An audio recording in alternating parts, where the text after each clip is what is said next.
from JBS Studios in Greater New York, this is the JBS News Update with Teisha Bader. I'm Teisha Bader with the JBS News Update for Friday, May the 3rd, 2024. 2 Israelis presumed to have been kidnapped during the October 7th massacre and held as live hostages have now been declared dead.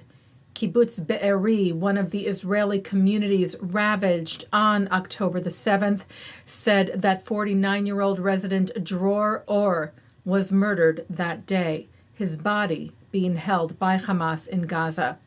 Dror's wife, Yonat, had also been murdered during the massacre. 2 of their children, Alma and Noam, were kidnapped and held hostage by Hamas. They were set free in the November hostage release.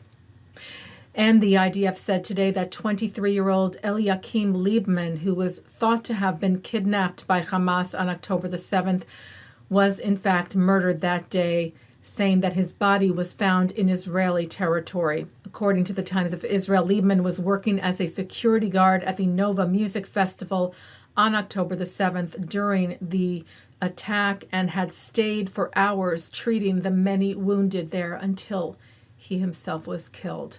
The Times of Israel saying he was mistakenly buried with another victim's body from the music festival. The IDF's ground operation in Gaza against terror group Hamas continues, and at the same time, humanitarian aid going into Gaza continues and has increased significantly over the last month and into this month, including the reopening of the Erez crossing this week with trucks of aid from Jordan. U.S. State Department spokesperson Matthew Miller was asked about the aid reportedly being diverted by Hamas, which Miller confirmed and said that the UN is either in the process or has by now recovered that aid. But it was an unacceptable act by Hamas to divert this aid to begin with, to seize this aid. He said, "We have made clear that it's an unacceptable act." Miller was also asked about any response from Hamas to the proposal that is on the table that would see a pause in Gaza fighting and the release of hostages who have now been held in Gaza for 210 days. Miller said of the current proposal that Israel compromised on many long-held positions that they had taken and met many of the demands that Hamas had said they needed to agree to a deal. So he said, "We believe it's now incumbent upon them," meaning Hamas, "to take the deal that they demanded, that has been offered. They should accept and move forward." It is Hamas, he said, that is the only barrier to a ceasefire right now, an immediate ceasefire, and we're awaiting their response.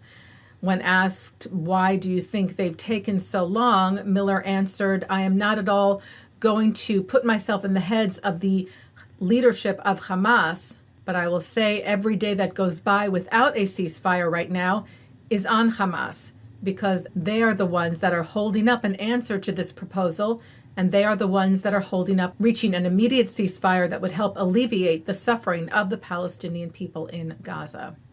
Well, just ahead of the Eurovision Song Contest taking place this month in Malmö, Sweden, Israel issued an updated travel warning yesterday for the city, making it a level 3 or moderate threat.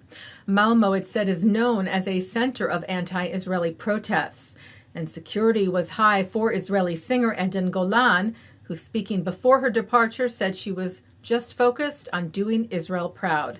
No matter what happens, I'm very focused and centered on my goal, which is to represent my country with pride and do the best I can.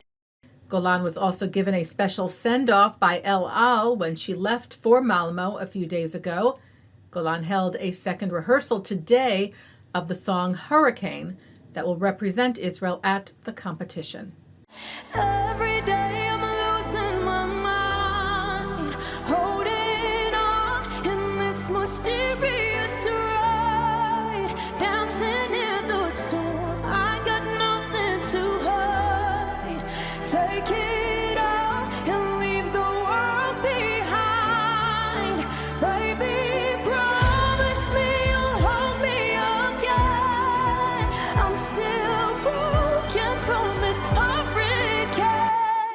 semifinals of the Eurovision are set for this Tuesday, May the 7th, and Thursday, May the 9th. The grand final will take place in the Malmo Arena on Saturday, May the 11th. Taking a look now at our programming for tonight on JBS. For Friday, May the 3rd, live Shabbat services are coming up from New York City's Central Synagogue, followed by Shabbat services from the Hampton Synagogue. At 8:30, it's part 2 of Justin Pine's Sit Down with Rabbi Avi Weiss. At 9:30, it's my interview with Jonah Hauer-King, one of the stars of the new series, The Tattooist of Auschwitz. Then at 10, David Harris speaks with Lord Ian Austin about anti-Semitism in the UK.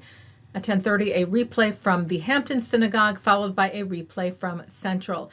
And coming up next, a look at this week's Torah Portion. And a programming note for you for this Sunday, the eve of Yom HaShoah, Holocaust Martyrs and Heroes Remembrance Day. We have special programs here on JBS, beginning with a live stream of Israel's state ceremony from Yad Vashem with Israel's president and prime minister, dignitaries, and Holocaust survivors. That begins at 1 p.m. Eastern Time. Then it's the annual gathering of remembrance of the Museum of Jewish Heritage, a living memorial to the Holocaust, live from Temple Emmanuel in New York City. That's at 4 p.m. Eastern. And then an interfaith Shoah remembrance live from Central Synagogue at 6 p.m. Eastern Time. And that's the JBS News Update for Friday, May the 3rd, 2024. I'm Teisha Bader. Shabbat Shalom. Am Yisrael Chai.